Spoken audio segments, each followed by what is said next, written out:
C'est un honneur de rencontrer l'homme appelé Greyhound, qui est responsable du respect porté à notre peuple. Imposteur, fripon, rêveur. Cependant, cet Anglais qui s'était donné le nom de Grey Owl a éveillé le monde entier à nos grands espaces en voie de disparition. Mon frère dit, l'homme devient ce qu'il rêve. Tu as bien rêvé, toi.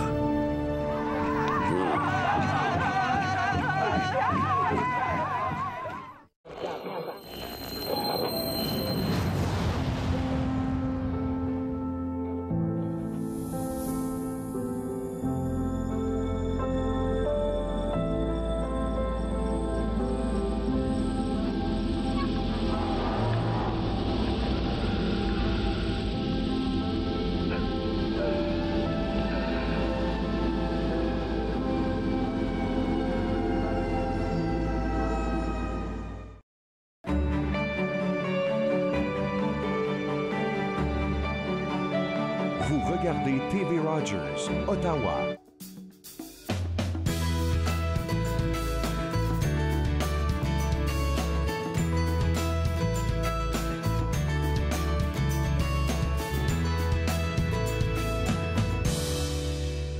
Bonjour et bienvenue à Entre nous, exclusivement sur les ondes de TV Rogers. Je suis Claude-Andrea Bonnier. Je me ferai le plaisir de passer la prochaine heure avec vous. On commence tout de suite l'émission. On est en plein dedans avec l'auteur, je veux dire l'écrivain Alexis Rodrigue-Lafleur qui vient de parler de son livre L'odeur du gruau. On a parlé un peu avant le début de l'émission et puis c'est le premier livre. Vous n'êtes pas écrivain à la base, hein? Non, j'ai pas de. C'est mon premier roman. OK. Ouais. Et qu'est-ce que vous faites, vous, dans la vie active? Moi, je travaille au Musée des Beaux-Arts du Canada. Je suis technicien aux installations, donc j'installe les expositions, je fais la manutention des œuvres d'art, le transport. Et comment est-ce qu'on passe de ça, de technicien à écrivain? Je pense qu'on passe pas d'un à l'autre. On peut être les deux en même temps, Okay. un peu. Moi, j'écris depuis très longtemps. OK. Et puis, j'ai simplement mené à bout ce projet-là, finalement, après plusieurs années.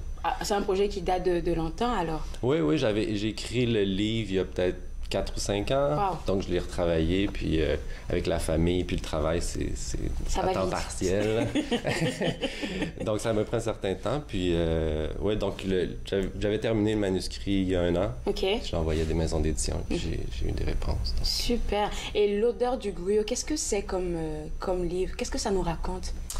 Ça raconte l'histoire d'un groupe d'amis, puis on les rencontre dans la jeune vingtaine.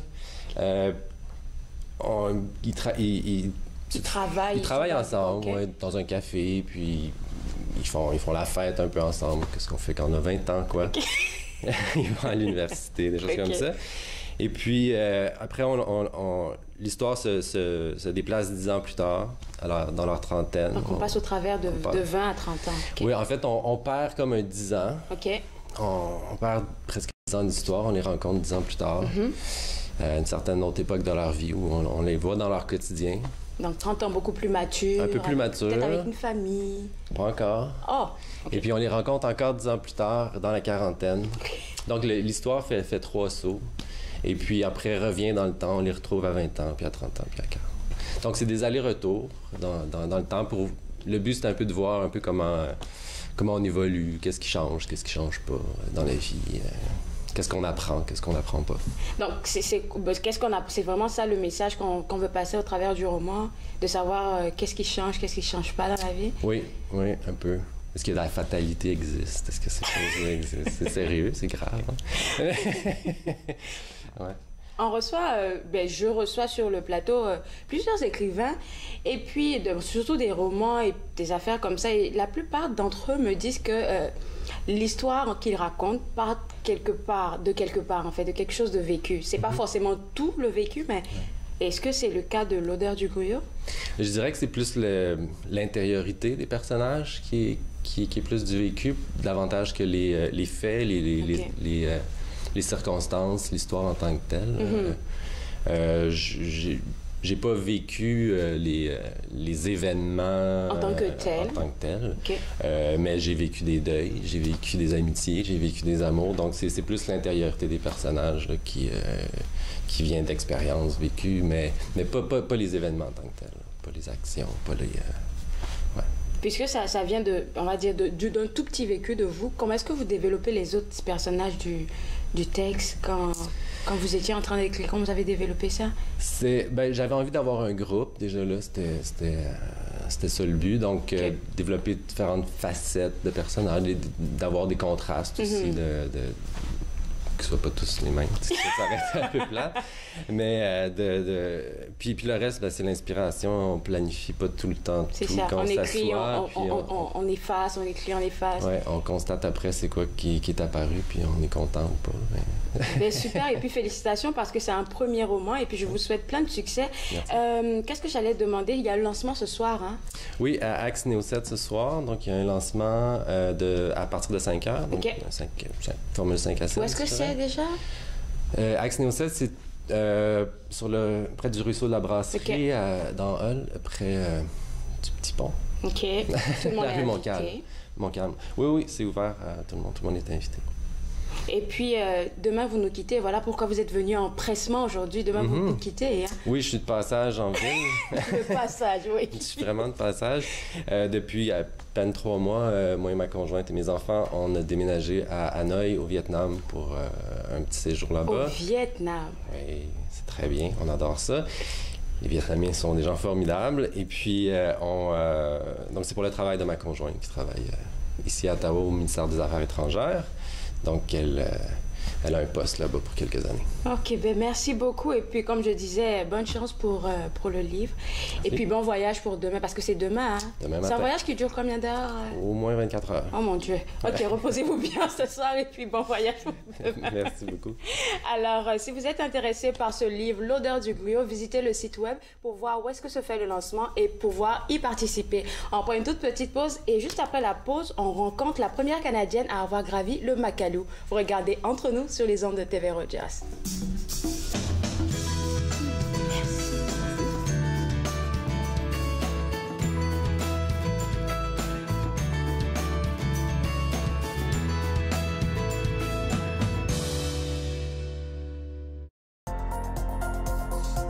L'émission suivante vous est présentée par la télétransportée Rogers. Profitez du contenu exclusif gratuitement. Disponible au www.rogersanyplacetv.com. Mon nom c'est Erika et je suis bénévole à TV Rogers. À TV Rogers, j'ai appris comment être débrouillard. C'est une expérience que je trouve que tout le monde devrait essayer au moins une fois. L'ambiance à TV Rogers, c'est quelque chose d'extraordinaire. J'adore comment que tout le monde est chaleureux et ils acceptent tout le monde. Donc moi, je dirais, essaye le stage à TV Rogers. J'ai attendu une autre année, puis vraiment, j'aurais dû le faire plus tôt. Je suis vraiment reconnaissante aux anciens combattants qui ont créé les amputés de guerre puis qui ont participé à son développement puis à son essor. Une centaine d'années pour les amputés de guerre, ça veut dire beaucoup de choses. Pour moi, ça représente un peu la fraternité qu'on a entre les personnes amputées. Moi, ça m'a permis, plus jeune, de découvrir que j'étais pas la seule à être comme ça, sans un bras, une jambe. Et ils m'ont aidé évidemment à avoir mes prothèses parce que j'en ai eu beaucoup jusqu'à maintenant. Puis pour les donateurs, on doit leur dire un gros merci, évidemment. Merci de nous permettre de vivre notre vie. Vous voyez, les arbres sont pas mal gris, au loin. Alors, ça donne la distance. Ça les pousse en arrière. Le peintre des 4 saisons, samedi 13h30, sur TV Rogers.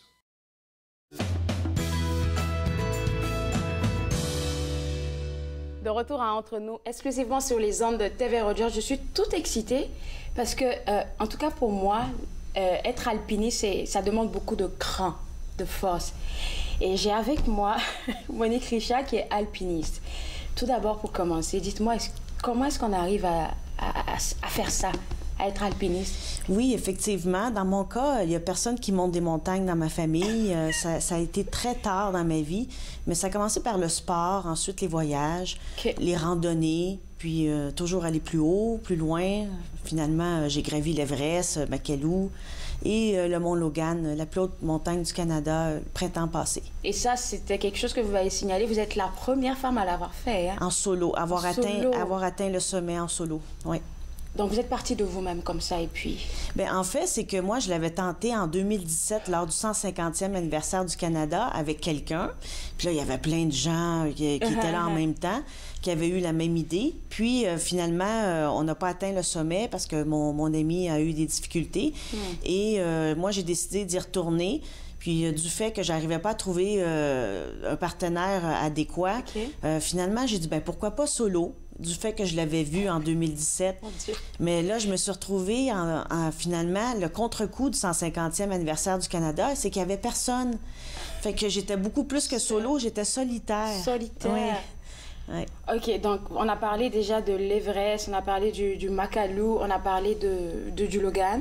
Combien de sommets vous avez J'ai fait une trentaine d'ascensions, dont les 7 sommets aussi. Wow! Ouais. Et puis, pour ce solo, vous êtes partie seule, là? Oui. Okay. Là, ça a été vraiment une épopée parce que je m'attendais pas à avoir autant d'embûches. Moi, je croyais me mettre en arrière d'une équipe, comme en 2017, et suivre les traces. Mais là, j'ai dû la faire, la trace. Et là, j'ai eu des tempêtes. Je suis restée 6 jours dans ma tente pendant une semaine de temps. Je suis même tombée dans une crevasse. Mon Dieu! Et là, en solo, c'est la panique. Puis, il ne faut pas céder à la panique. Il faut vraiment se concentrer pour sortir de là. Parce que personne ne pouvait savoir que j'étais là. Alors, ça a été même un moment très décisif parce que j'ai failli d'abandonner à ce moment-là. Parce que là, j'ai dit, oh, c'est dangereux. C'est dangereux, oui. Logan solo. Logan, c'est une montagne très particulière. Il y a 300 jours de tempête par année. Mon Dieu. Fait que la météo, c'est un tracas constant. La fenêtre météo que j'ai eue pour aller au sommet était très petite. J'avais environ 4 jours, ce qui fait que ça a été vraiment une course contre la montre, un stress tout le temps parce que tu veux pas être pris dans une tempête. Puis finalement,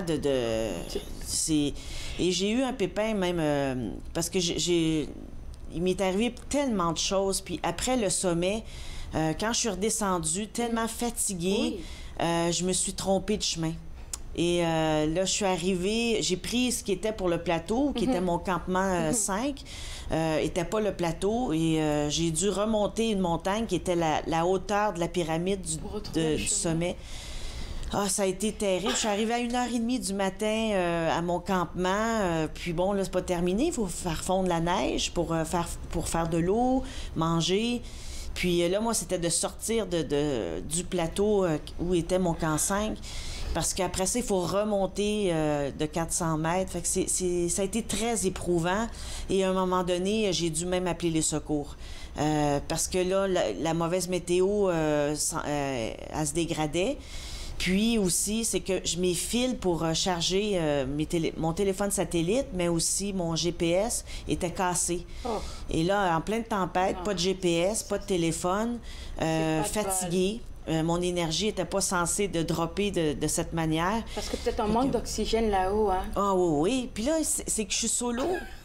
Il n'y a personne qui peut m'aider. Vous êtes une survivante, là. Oui, mais bon, finalement, il y avait 2 Québécois qui étaient au camp 3 qui ont été vraiment extraordinaires. Ils sont venus m'assister pour que je puisse descendre. Puis après ça, l'hélicoptère est venu me chercher. Mais il faut dire que les secours au Mont-Logan, c'est pas évident. Il faut pas les appeler à la dernière minute parce que des fois, ça peut prendre une semaine avant qu'ils viennent te chercher. Fait que moi, je les avais appelés. Quand j'ai vu que la situation allait se dégrader, surtout en étant solo, avec la météo qui s'en venait, j'ai pas pris de chance. Parce que dans le passé, j'ai vécu des drames, j'ai vécu des tempêtes, puis je savais que c'était une situation qui se dégradait. Ça fait combien de temps que vous faites ça? Depuis 2010. J'ai commencé avec le Kilimanjaro, puis ensuite, j'ai pas arrêté. Ça a été une passion qui est née. Puis après ça, j'ai fait une trentaine d'ascensions. Wow! Ouais. Wow! Et là, aujourd'hui, on va parler du projet Logan Solo. Alors, c'est quoi comme projet? Bien, c'est qu'est-ce que je viens de faire le printemps passé. Bien, vous invitez du monde à participer avec vous? Pour la conférence? Oui, oui, c'est ça. Ce soir, je donne une conférence à l'Université d'Ottawa à 5 heures. Puis là, je vais parler de ça, de mon expérience, du Logan 2017. qui a été une très bonne préparation pour Logan Solo 2018. Puis, c'est ça, je vais parler de mon expérience, de toutes les embûches que j'ai eues, mais aussi le dépassement de soi, la peur aussi que j'ai eue, de ne pas abandonner. Tu sais, il y a une différence entre lâcher prise et abandonner aussi. Il ne faut pas être téméraire dans ces situations complexes. Puis, je vais tout parler de ça lors de ma conférence ce soir, oui. Est-ce que être alpiniste, ça s'adresse vraiment, comme on a dit, c'est pas pour des gens, c'est pour des gens téméraires, en fait? Non, audacieux. Logan Solo, en fait, je peux m'appuyer sur l'expérience que j'avais. J'ai une trentaine d'ascensions, plus le Logan 2017, ça, il ne faut pas l'oublier. Mais non, c'est sûr qu'on ne va pas à Logan sans expérience. Ça, c'est évident.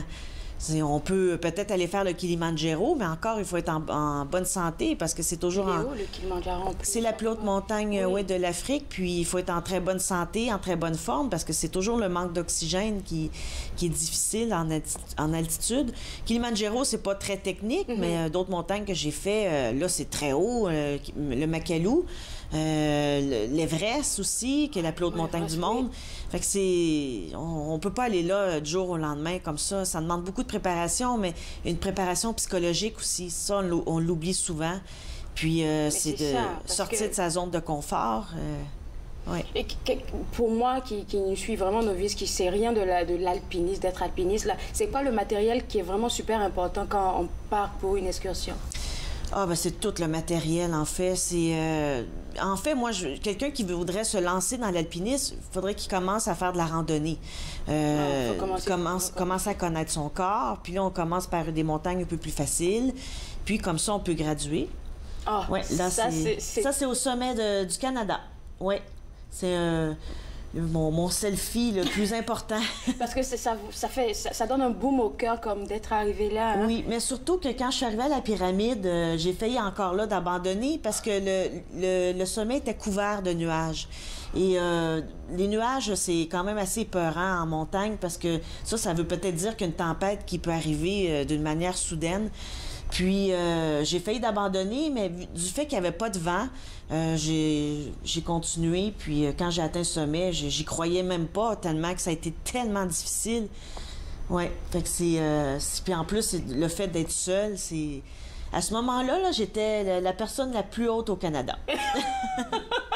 Et c'est quoi ces écritures sur le drapeau? Est-ce que... Ben, c'est mes amis, mes collègues, ma famille. Pour les encouragements avant de partir? Oui, oui. Fait que je les ai comme un peu emportés avec moi au sommet. Ouais. Mon Dieu. OK, ben là, on va revenir à la conférence parce que nos 7 minutes ou nos 10 minutes, là, ne pourront vraiment pas expliquer tout ce que vous avez pu vivre de... Oh non, Oh là là, ça fait beaucoup. Oui, parce que 2017 aussi, ça a été une grande expérience. Même si il n'y a pas eu de sommet. Puis là, j'étais avec quelqu'un aussi. C'est une dynamique qui est très différente. Puis il y avait d'autres mondes sur la montagne. Mais 2018, pour moi, ce qui a été très difficile, c'est l'orientation. Quand tu es seul, tu dois faire la trace. Même si le GPS te dit d'aller à telle place, un glacier, ça bouge, puis les crevasses sont plus à la même place. Fait qu'il faut contourner, puis c'est... Psychologiquement, ça m'a demandé beaucoup de concentration. Ouais. Wow. Ouais. Wow. Donc, ce soir, cette conférence s'adresse à qui? Pour des sportifs ou... À tout le monde. À tout le monde, oui, parce que tout le monde peut se reconnaître, parce que je parle de dépassement de soi, de courage, le stress aussi. Bon, évidemment, en premier lieu, ça s'adresse aux étudiants de l'université, parce qu'on peut faire beaucoup de parallèles avec ce qu'ils vivent au sein de leurs études, mais ça peut s'adresser à tout le monde, parce que tout le monde a besoin de dépassement de soi, tout le monde vit de stress, des peurs, des lâcher-prises. D'accord. Et puis ça vaut un livre. Hein. On en parlait tantôt. Oui, j'ai commencé à l'écrire. Franchement, là, vous viendrez nous en parler ici. Là, avec plaisir. Avec les images. Merci beaucoup. Merci à vous. Et puis, j'invite tout le monde à participer à cette magnifique conférence qui se passera ce soir. Donc, vous pouvez aller sur son Facebook pour essayer de voir toutes les informations et participer à la conférence. Juste après la pause, on va essayer de découvrir comment les mammifères arrivent à vivre en hiver. Vous regardez Entre nous sur les ondes de TV Rogers. Wow!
De retour à Entre nous, exclusivement sur les ondes de TV Rogers. Je suis maintenant avec Dominique Fauteux, qui est chercheur scientifique mammologiste.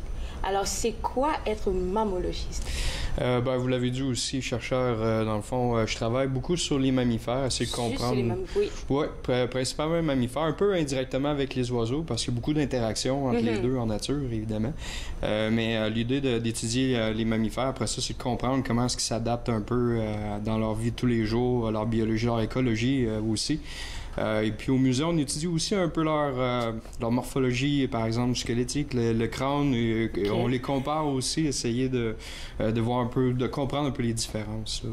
Donc c'est vraiment tous les mammifères, il n'y a pas un groupe de mammifères spécifique que vous étudiez? Il y a un certain groupe, en effet, moi c'est ce qui est particulier, c'est surtout les micro-mammifères. Donc quand on parle de micro-mammifères, c'est des animaux qui vont peser peut-être en bas d'une centaine de grammes. Okay. Donc des toutes petites bêtes, comme on a un exemple ici, le fameux lemming. C'est vraiment l'animal, le groupe d'animaux auquel je me concentre. Mais je m'intéresse aussi un peu, évidemment, aux autres. Là. On ne peut pas s'en dissocier complètement. D'accord. On a dit qu'on allait commencer par un quiz. Qui devient tout blanc en hiver? J'en ai aucune idée. Est-ce que tu peux m'aider? Qui devient tout blanc en hiver? Bien, ça, c'est un phénomène qui est vraiment fascinant parce que parmi les milliers d'espèces de mammifères qu'il y a dans le monde, il y en a seulement 18 espèces de mammifères qui changent de couleur pour devenir complètement blancs pour s'adapter à l'hiver. Évidemment, ça exclut la plupart des espèces des tropiques et on s'entend. Oui. Mais les espèces, par exemple, plus boréales et aussi dans l'Arctique, vont changer de couleur pour un peu se camoufler des prédateurs, ce qui est vraiment le facteur principal. C'est pour se cacher vraiment la prédation. De quel genre d'animaux est-ce qu'on parle? De mammifères? 2 ou 3 exemples? Les ours? Pas les ours, non. Les ours, ils ne changeront pas de couleur. Oui, il y a l'ours polaire qui est déjà tout blanc, mais lui, il va rester blanc toute sa vie. OK. Parmi les espèces qui changent de couleur, on a les renards, on a les hermines. Oh. Le renard arctique, surtout parce qu'évidemment, le renard roux, lui, ne changera pas nécessairement de pelage en fonction de l'hiver. Mais les renards arctiques vont être surtout d'une couleur brunâtre l'été, foncée, à complètement tout blanc l'hiver. Wow. Et même chose pour les hermines. On a des exemples ici sur la table là, avec le renard de couleur d'été, le renard aussi en hiver. Les hermines ici, on a les deux formes. Donc à droite ici, c'est une hermine d'été avec son pelage d'été et une hermine avec son pelage d'hiver à gauche qui est complètement blanche. Comment est-ce que ça se passe? C'est que la peau, je vais dire marron, elle tombe pour donner place à une nouvelle couleur blanche ou c'est juste que la couleur se prend le dessus? Bien, il y a quelques différences entre les espèces, mais je dirais le fonctionnement principal, c'est que le poil blanc, à l'arrivée de l'hiver, va pousser en dessous du brun. En dessous. Et éventuellement, le brun va tomber. Et pour ça, c'est un phénomène qui est quand même un petit peu complexe, mais ça fonctionne avec la photopériode, donc le nombre d'heures d'ensoleillement dans la journée. Fait que, par exemple, si on prend pendant l'hiver, on voit très bien nous-mêmes que pendant l'hiver, les journées sont beaucoup plus courtes.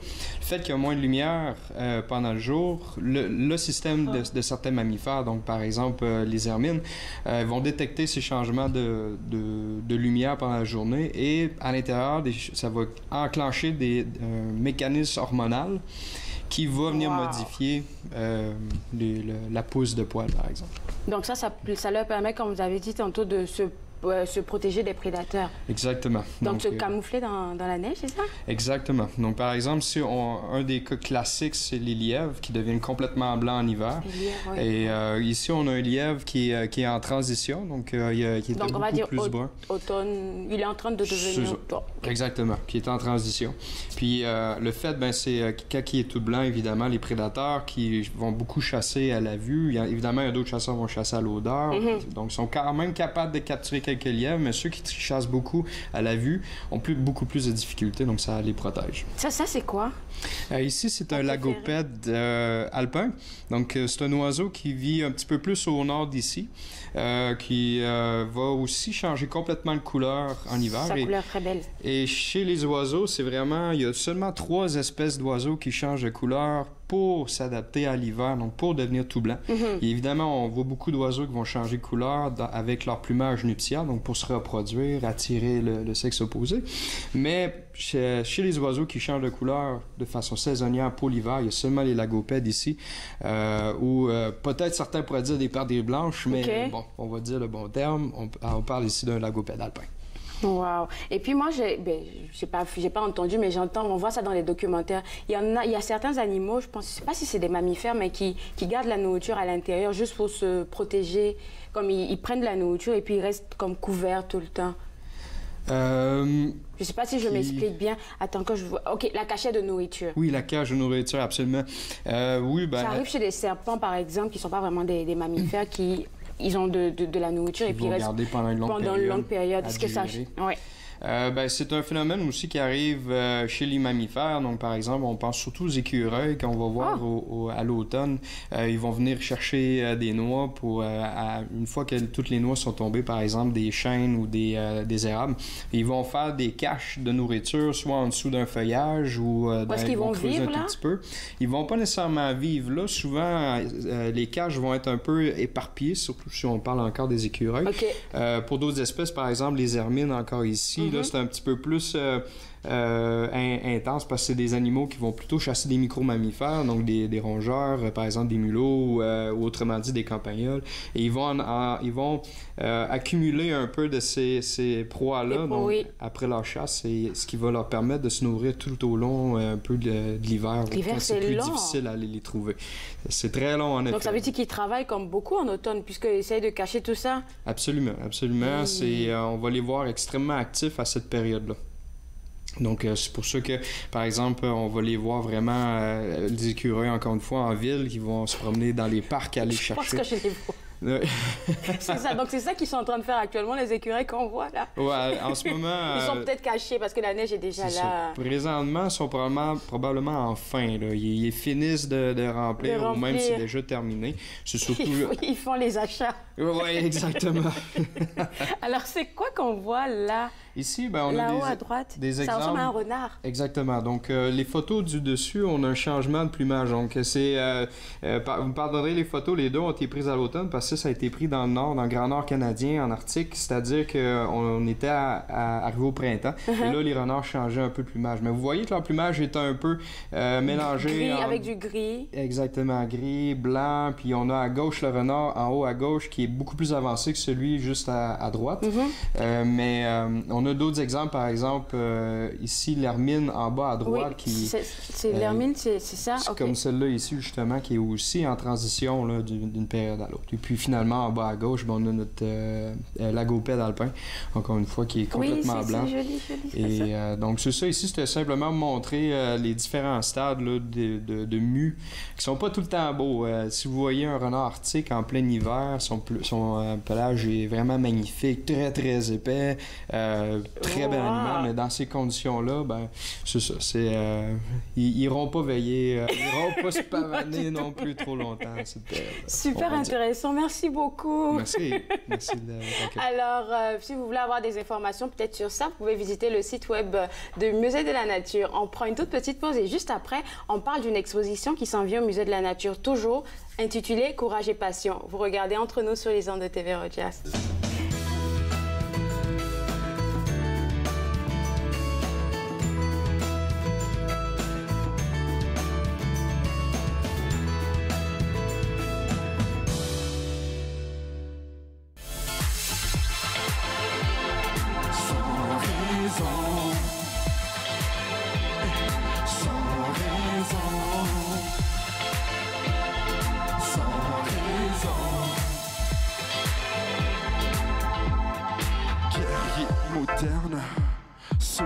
qu'il est, de loin ou de près. Amour secret, 24/7. Se présente des efforts, horaires de business. Et le bonheur qui s'endort, nouveau décor. Ici la cité d'or, sombre trésor. Pour purifier son corps, méditation. Action dans le calme, fleurs en saison. Étincelle qui s'enflamme, étoile à l'horizon. Quel est ton nom, soleil des 4 saisons? Emporte-moi comme une chanson perdue dans le son. Haute vibration, au loin l'attention. Échappe-toi sans raison et sans raison.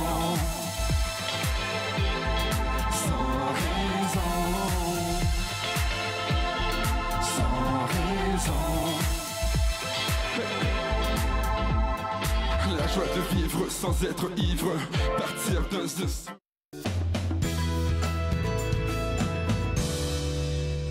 De retour à Entre nous, exclusivement sur les ondes de TV Rogers, on parle d'une exposition qui, moi, me passionne déjà, là, parce que courage et passion, c'est ça le titre de l'exposition. C'est quoi comme exposition? Alors, c'est une exposition qui parle... Il faut le dire haut et fort. Oui, oui, oui, c'est une exposition qui parle des femmes scientifiques au Canada qui ont vraiment changé la face de la science au Canada.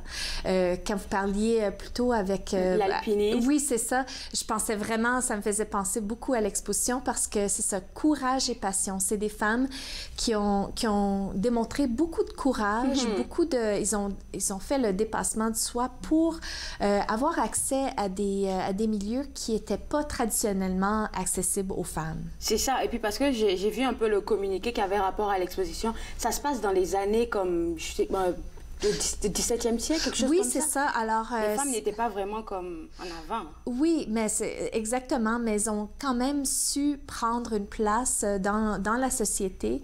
Dans ce temps-là, c'était surtout des femmes qui offraient des soins, soit des soins auprès des femmes enceintes, ou il y avait aussi les religieuses, les communautés religieuses, souvent étaient celles qui donnaient des soins médicaux aux gens. Alors, le premier hôpital ici au Canada a été établi par Jeanne Mans dans les années, je pense c'est 1654. Wow. C'est l'hôpital Hôtel-Dieu à Montréal.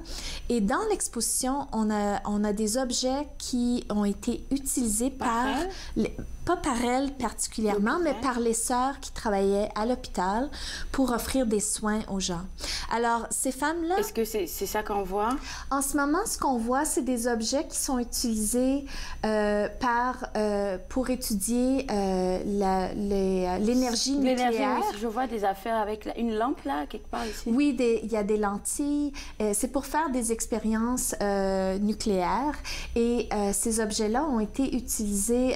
ce type d'objet-là aurait été utilisé par Harriet Brooks, qui était une femme qui a travaillé avec Marie Curie et qui a été une des premières à faire des expériences qui ont mené à la découverte de la radioactivité, comment les atomes se dégradent et que ça cause de la radioactivité qui est dangereuse pour nous. Alors, elle a fait des travaux super importants, mais à ce moment-là, elle a travaillé surtout à l'Université McGill.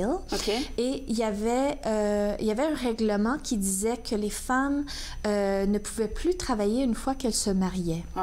Alors, dans sa jeune vingtaine, elle avait... Je suis déjà en rage. Oui, oui, je sais. Elle avait rencontré quelqu'un, elle voulait se marier et finalement, elle a décidé de ne pas se marier parce qu'elle voulait continuer son travail. Mais à la fin de la vingtaine, elle a décidé finalement de se marier avec quelqu'un et elle a perdu son travail.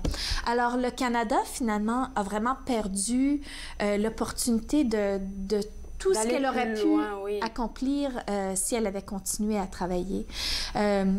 L'exposition a 2 volets importants. Alors, il y a le volet où on parle justement des pionnières, celles qui ont vraiment changé la face de la science. Il y a combien de disciplines qu'on présente? Parce qu'on a parlé de la médecine un peu, on a parlé de... Oui, alors l'exposition elle-même vraiment met l'emphase sur les sciences naturelles, parce que nous, on est un musée de sciences naturelles.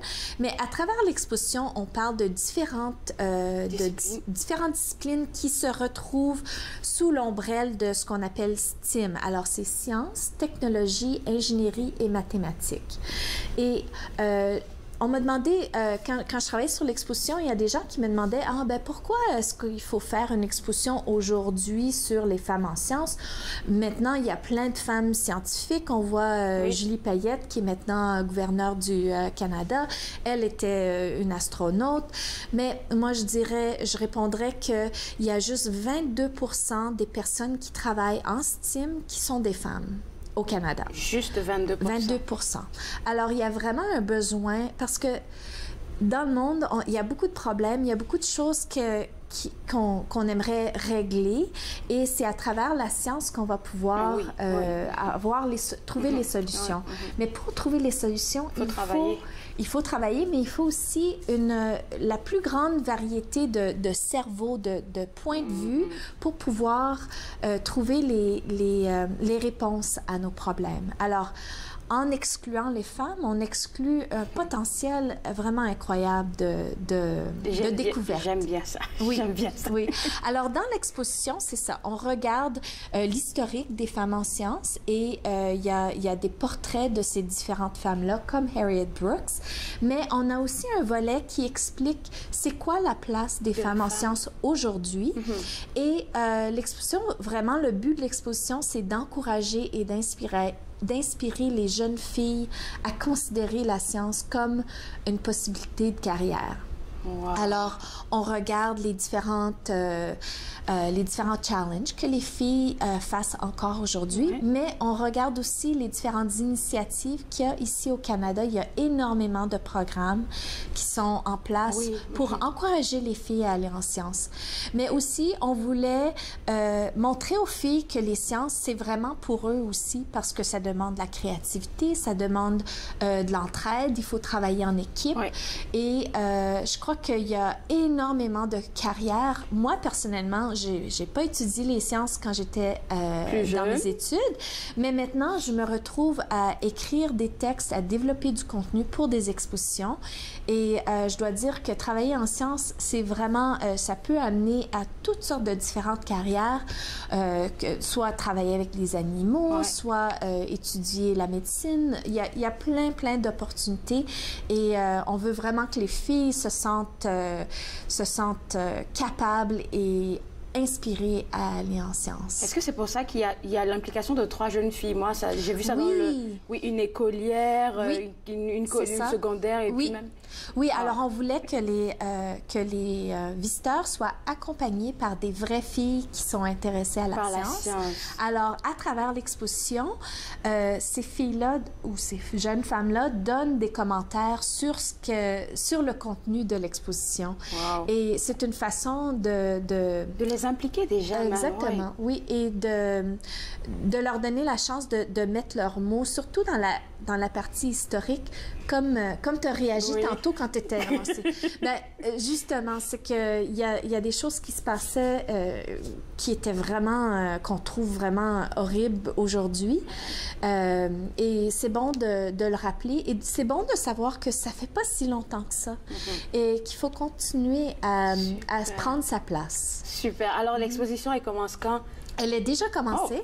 Elle a ouvert cet été, et elle se poursuit jusqu'au 31 mars. OK, donc pour avoir les tickets, juste aller sur le site web. C'est une exposition qui, avec l'entrée du musée, ça vous donne accès à l'exposition.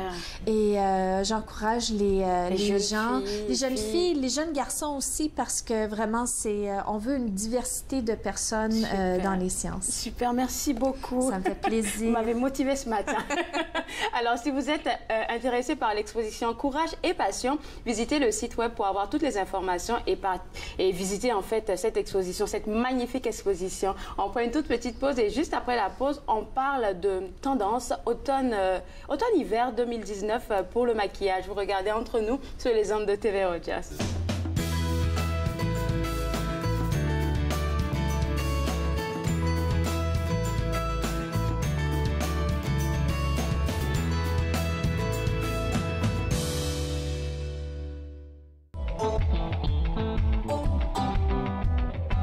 Sous le soleil des affamés, lui s'en va le ventre plein. Toujours à s'éloigner, l'envie de partir à portée de la main. Si ce n'était que de l'histoire, dans son rétroviseur, de celle si seule assise derrière, dans son rétro qui pleure, confort sous un torrent de pluie. Car sa vie le retient, tu peux, il tient encore dans les mains le reste. Il s'en plaindra demain, ce geste aura raison de lui, modeste désir qui ne reviendra pas. Le temps qui s'effrite pas à pas, rattrape toujours celui qui fuit. J'étancherai ma haine, je soignerai ma paix. Itinérant sans solde, toujours insatisfait. J'étancherai ma haine, je soignerai ma paix. Itinérant sans solde. Dans cette ville qu'il a vu naître, l'appétit est maître. À ce vouloir d'exil, cette faim pourtant il sait finira peut-être par tout lui prendre. En dédain, à quoi s'attendre quand le poison lui fait son effet? Mais ça vous le saviez déjà, au chat qui dort on ne touche pas. Les dégâts de la loi du talion ont fait de nous ivrognes et pions. La quête d'échappatoire dans un monde de fabulation. Bientôt à en perdre la mémoire, duquel des deux avait raison. J'étancherai ma haine, je soignerai ma paix. Itinérant sans seul, toujours insatisfait.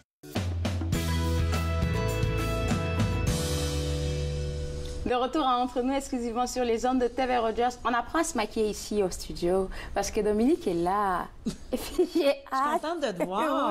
Oui. C'est toujours le fun d'être avec vous à chaque mois pour un beau rendez-vous. Ton rouge, il est vraiment beau, hein? Oui, bien, il est justement là. C'est de ça que je vais te parler aujourd'hui. Dans le fond, je viens vous parler des tendances maquillage, automne, hiver. OK.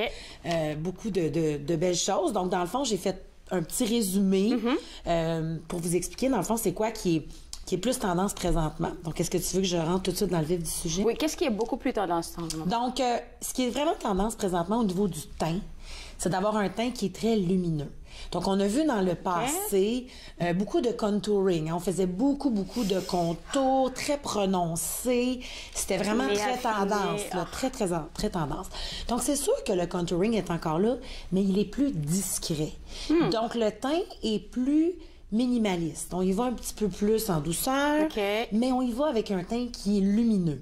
Donc, on vient ajouter de la luminosité. Donc, toi, exemple, aujourd'hui, tu as mis de la luminosité dans les angles. Dans les angles, c'est excellent. Donc, de venir mettre de la luminosité dans justement le creux des yeux. On vient en mettre ici sur l'os de la joue, sur le nez. Donc, d'utiliser un produit cosmétique, moi, j'aime beaucoup notre bâton comme ça, qui a, oui, un côté bronze, qui peut venir donner des petits creux en douceur, mais qui a vraiment la luminosité ici, là. On va venir ajouter sur le nez, ici sur la joue, dans les coins des yeux. Donc, ça donne vraiment une belle fraîcheur, là, une belle luminosité dans notre visage et c'est ce qu'on veut. D'accord. Donc, ce que tu nous proposes aujourd'hui, c'est de faire des contouring, comme d'habitude, mais un peu plus, je vais dire, plus naturel. Parce que vraiment... Moins prononcé, plus naturel et d'y aller plutôt avec un ancré comme ça, perle, une luminosité qu'on va venir rajouter là, à différents points dans notre visage. Donc, pour le teint, je te dirais, c'est vraiment ça qui est très tendance. L'autre chose qui est très tendance présentement, ce sont les joues roses. Les petites joues roses, les petites pommettes roses, on en voit beaucoup présentement. Donc, moi, j'aime beaucoup là, mon fard à joues taffeta qu'il s'appelle. On vient le mettre encore là avec des bonnes brosses. C'est tellement important d'avoir les bons outils souvent, on a de la difficulté avec l'homme à paupières ou avec notre poudre ou peu importe, parce qu'on n'a pas les bons pinceaux. Hein? Donc, tout part de là.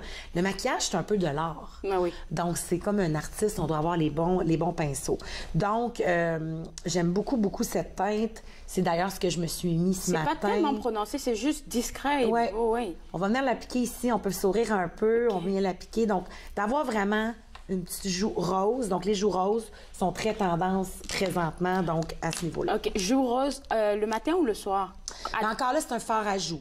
Donc, c'est un fard à joues qu'on peut appliquer le matin avant d'aller travailler. On peut en mettre un petit peu plus. On vient d'en rajouter un petit peu plus si on a une soirée. Quand on a un maquillage de soirée, ce qu'on peut faire, c'est qu'on peut prononcer davantage notre maquillage. Aller avec une ligne de traceur un peu plus prononcée, plus de mascara, plus d'ombre à paupières, un rouge à lèvres plus foncé. C'est ce qui va venir donner un peu plus de glamour à notre soirée. OK? D'accord. Donc, si on y va maintenant avec les yeux, ce qui est très tendance présentement, c'est le look, on a vu ça beaucoup dans le passé, le look smokey eye. Le smokey eye est encore très tendance, mais ce qui est le fun cette année, c'est que le smokey eye, c'est un peu le smokey eye imparfait. On n'a pas besoin de maîtriser à la lettre l'œil ombré. Donc, c'est important de se pratiquer. Hein, quand on... C'est difficile à faire. Bien, justement, moi, hier, je me pratiquais. Je me disais, quand on a une soirée et on veut le reproduire, c'est pas nécessairement cette soirée-là que c'est le temps de l'essayer. Donc, on veut vraiment l'essayer avant. Mais encore là, d'avoir les bonnes brosses. Moi, j'utilise cette ombre à paupières ici, Arbonne, qui est l'Onyx, qui s'étend super bien. Hein? Non, qui s'étend super bien. Donc, on vient d'en appliquer en petites couches. Hein? C'est ça le truc. Idéalement, avec un pinceau en langue de chat comme ça. On en met un peu et on commence sur la paupière et on y va de plus en plus. Avec un pinceau biseauté comme celui-là, on peut venir en mettre en dessous de l'œil pour venir donner l'effet charbonneux. Donc, le smokey eye, très tendance encore cette année. Donc, pour le temps des fêtes, on peut y aller. On va venir mettre aussi, ce qui est très tendance aussi, c'est tous les ombres à paupières qui sont métallisées. OK, donc, exemple, celle-ci, j'en ai plusieurs ici, qui ont un petit côté métallique à l'intérieur. Du gris, j'aime bien ça aussi. Le gris, ça peut être différentes couleurs. Donc, on va venir en ajouter dans le coin de l'œil, ça va venir donner vraiment un bel effet à notre smokey eye. Et une autre chose qui est très tendance, c'est le traceur liquide. Donc, le eyeliner, le fameux eyeliner, très tendance cette année. Ça donne des lignes droites. On peut s'amuser cette année avec l'eyeliner. Puis y aller avec l'œil de chat. On peut même y aller avec des doubles lignes, ligne en haut, ligne en bas. Donc, vous pouvez vous amuser vraiment cette année. Il y a vraiment de tout. Donc, de trouver un traceur qui a une pointe pointu. C'est tellement difficile d'en trouver comme ça, là. Oui, celui-là, il est vraiment extraordinaire. Il s'applique vraiment bien. Et le jour, on peut en mettre une plus petite ligne. Comme je disais tantôt, le soir, on peut y aller de façon plus prononcée. Donc, on vient ajouter ça à notre smokey eye ou à notre maquillage. Je lève ma main comme en classe. Madame, j'ai une question. Vas-y. Pour le eyeliner, comment est-ce qu'on le met? On le met d'abord le fard à paupières avant le eyeliner ou...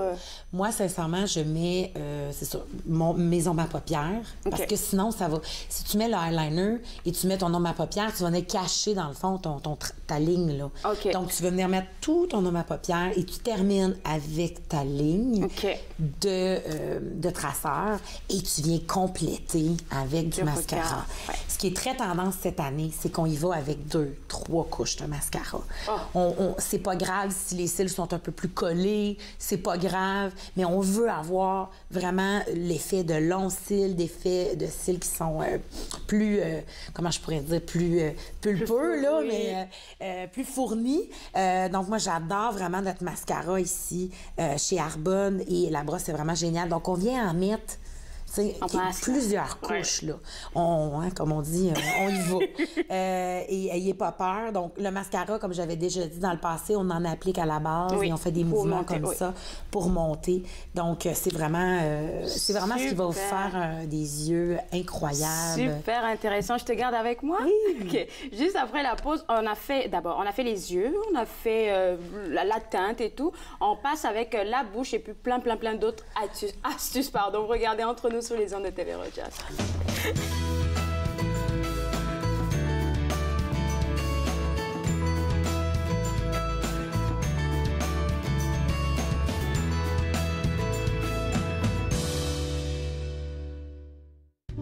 À l'évidence, j'ai retrouvé les mots de base que j'avais oubliés. malchance, les porte-clés que j'avais égarées. À l'évidence, j'ai longtemps brassé les dés, mais c'est pas d'avance. On se retrouve au même carrefour, malgré les nombreux détours. On s'en retourne aux vieux amours, malgré le tranchant de leur contour. À l'évidence, j'ai longtemps brassé les dés, mais c'est pas d'avance.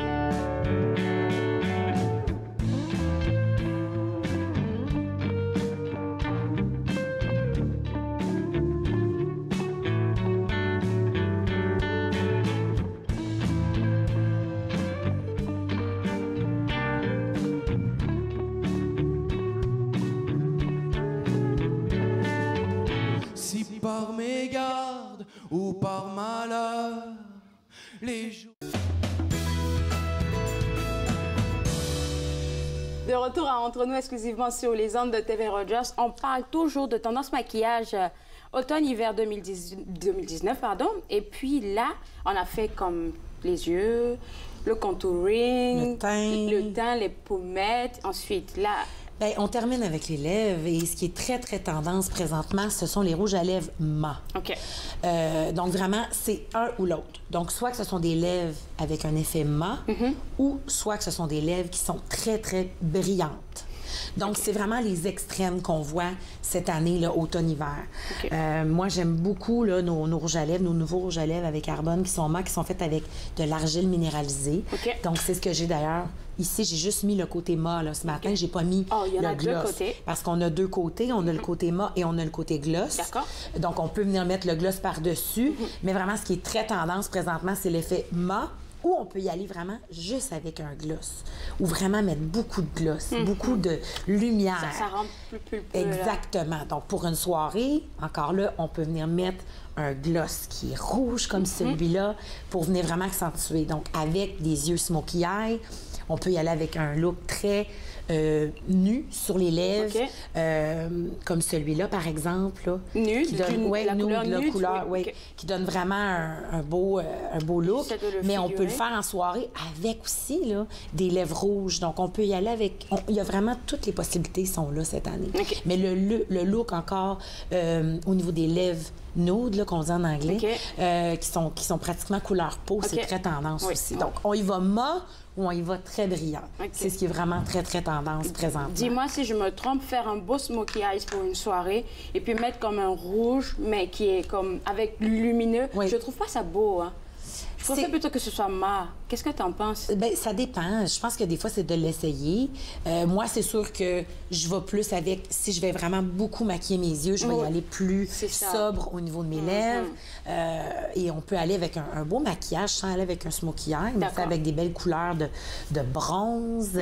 Il faut aussi regarder c'est quoi nos teintes, nos couleurs, d'aller avec des teints chauds, si vous êtes un teint plus froid, et d'accentuer. Cette année aussi, ce qui est très, très tendance, c'est de plus en plus les couleurs froides. Donc, les couleurs froides, le bleu, le rose, le rouge, mais encore là, dépendant de quel type de rouge. Vous pouvez faire des recherches, là, vous allez pouvoir voir les différentes teintes. Et dans le fond, ce qui est très tendance aussi, de plus en plus qu'on voit, c'est de fixer un maquillage quand on a une soirée ou quoi que ce soit. Faut pas qu'on transpire comme ça. Exactement, ou que ça vient, que ça reluit un peu, ou quoi que ce soit, pour que notre maquillage dure toute la journée. Surtout quand vous avez des beaux parties dans le temps des fêtes, un fixatif comme celui-là, qui est aussi anti-pollution, qui vient enlever vraiment, parce que dans l'air, on retrouve aussi toute forme de pollution. Donc, il dure combien de temps, ce fixateur de carbone? Je sais pas, je peux pas vraiment vous dire la durée. Ça dépend combien vous en mettez. Si vous en mettez tous les jours, si vous en mettez une fois par semaine, ça dépend vraiment de votre utilité. C'est un peu comme tout. Et comme je disais tantôt, les brosses. Ce qui est vraiment important quand on a de choisir des bonnes brosses, mais aussi important de nettoyer nos brosses. Donc, est-ce que tu fais ça, toi? Est-ce que tu nettoies tes brosses? Je le nettoie. Je le nettoie, mais la dernière fois que je l'ai fait, ça fait comme 8 jours ou 9 jours, quelque chose comme ça, peut-être 10 jours. Ben, c'est correct, mais de temps en temps, un peu comme on nettoie tout dans la maison, tout, c'est important aussi de faire un nettoyage de nos brosses à maquillage. Donc moi, ce que je recommande, c'est d'utiliser un savon doux, un savon là, qui contient très peu là, d'ingrédients nocifs. Celui-là, je l'aime beaucoup. C'est un nettoyant qu'on utilise pour les peaux sensibles chez Arbonne. Je l'utilise aussi pour nettoyer les brosses de maquillage. Donc, moi, ce que je fais, c'est qu'un petit peu d'une eau savonneuse, on vient vraiment nettoyer. Donc, moi, j'aime frotter comme ça dans ma main. Juste nettoyer à l'eau. On va venir enlever avec une eau tiède, une eau chaude, là, tout le résidu dans les brosses. Ce qui est important et souvent où les gens font l'erreur, c'est qu'on a tendance, hein, un peu comme on fait avec des crayons de les mettre comme ça, de les accrocher dans un verre et de dire ça va sécher. Est-ce que tu me pointes du doigt, là? Pas du tout. Est-ce que c'est ce que tu fais? Et ce qui arrive, c'est que l'eau vient couler dans le fond, ici. Ce qui attache, dans le fond, les poils. Et le manche. Et c'est souvent là que ça peut venir rouiller, ça peut venir que ça se défait. Donc, c'est pour ça. Ce que je recommande, c'est de prendre une serviette sec, une serviette à main sec, et de tout simplement les mettre à plat sur la serviette. Et ils vont sécher. La serviette va venir vraiment imbiber l'excédent et avec quelques heures, là, en quelques heures, ça va tout simplement sécher. Et vos brosses vont être bonnes. Donc, si vous prenez bien soin de vos brosses comme ça, vos brosses comme ça là, vont vous durer très, très, très longtemps. OK.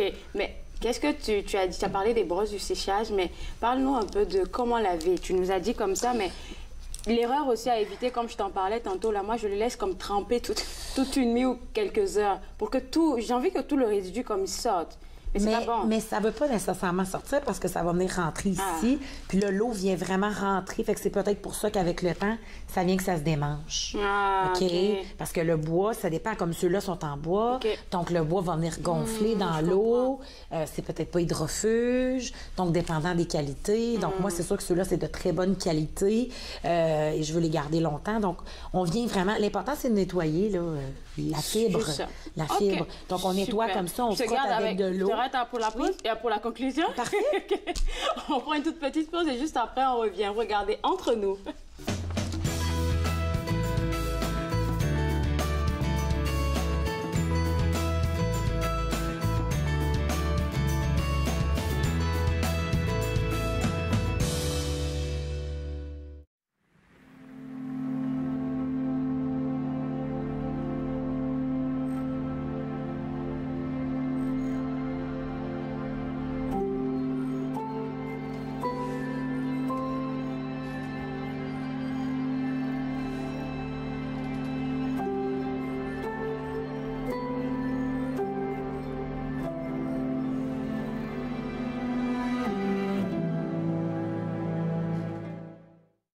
Cette semaine à Nathan parle, Sophie Martel nous propose d'aller dans la garde-robe de notre chum pour s'habiller et Anne Donovan nous parle d'idées géniales à travers le monde pour notre environnement.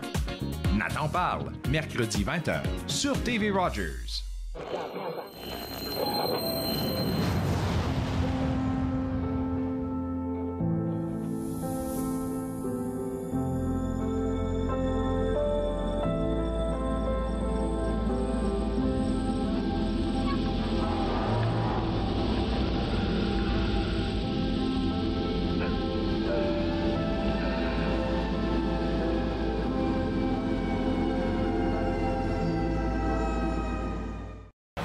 Ne manquez pas le premier match de la série aller-retour, alors que les 67 d'Ottawa viendront affronter les Olympiques à Gatineau. C'est un rendez-vous le vendredi 7 décembre, 19h30 sur TV Rogers. De retour à Entre nous, exclusivement sur les ondes de TV Rogers. Je suis toujours avec Dominique qui nous donne des astuces pour le maquillage. Et puis là, tu nous as apporté tous ces produits-là, mais qui viennent de Arbonne. Oui. Alors, c'est... Arbonne, dans le fond, c'est mon entreprise. Arbonne, c'est une entreprise qui offre des produits de beauté, santé, mieux-être, qui sont faits à base d'ingrédients botaniques. Notre philosophie, c'est pur, sûr, bénéfique, donc des produits qui sont purs. qui offrent des résultats, bien sûr, et qui sont sécuritaires parce que vous ne retrouvez pas là, tous les ingrédients nocifs que vous retrouvez malheureusement dans beaucoup de produits encore sur le marché. Donc, si jamais c'est quelque chose qui vous intéresse d'en faire l'essai, de vous en procurer, il fallait voir mon site web www.dominiquedrouin.arbonne.com. Ma page Facebook aussi qui est très active. Je fais des vidéos, je fais plein de choses. Des tutos pour le maquillage aussi? Oui, donne plein de trucs, donc sur plein de sujets, autant dans la nutrition que la beauté, la santé, le maquillage. Donc, Dominique Drouin, tout simplement. Vous allez me trouver sur les médias sociaux. Super. Alors, qu'est-ce que tu nous prépares pour la prochaine fois que tu nous visites? Le mois prochain, je reviens. Ça va être juste avant Noël et je vais vous montrer comment pas... comme on dit, se garrocher dans la bouffe du temps des fêtes et limiter les excès, dans le fond. Super. Vous donner plein de trucs pour rester en santé et plein de vitalité pendant le temps des fêtes. Merci beaucoup, Dominique. On se voit tantôt, alors. Alors, moi, je me suis fait le plaisir de passer 7 heures avec vous. On se voit demain. Au revoir.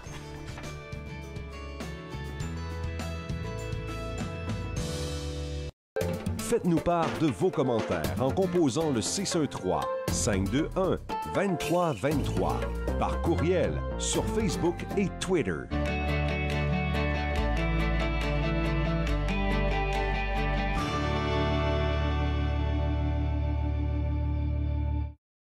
Bonjour, je suis Dustin Jihu, je suis un bénévole pour TV Rogers. TV Rogers m'avait appris à vraiment être un meilleur personne d'équipe, puis aussi de me déjeuner un petit peu parce que j'avais du trouble avant avec des personnes, mais maintenant c'est plus comme, je suis plus confortable juste être avec des personnes. Quand j'ai commencé le semestre, j'ai pris des bons amis, puis c'est facile de faire des amis quand vous travaillez ensemble, puis vous allez pour la même chose.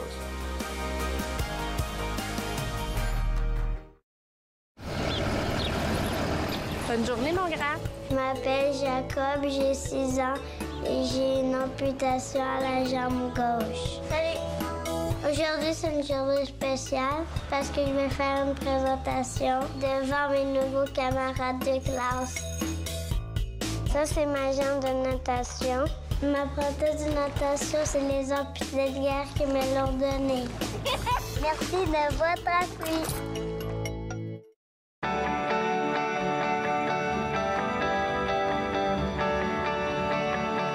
Vous regardez TV Rogers, Ottawa.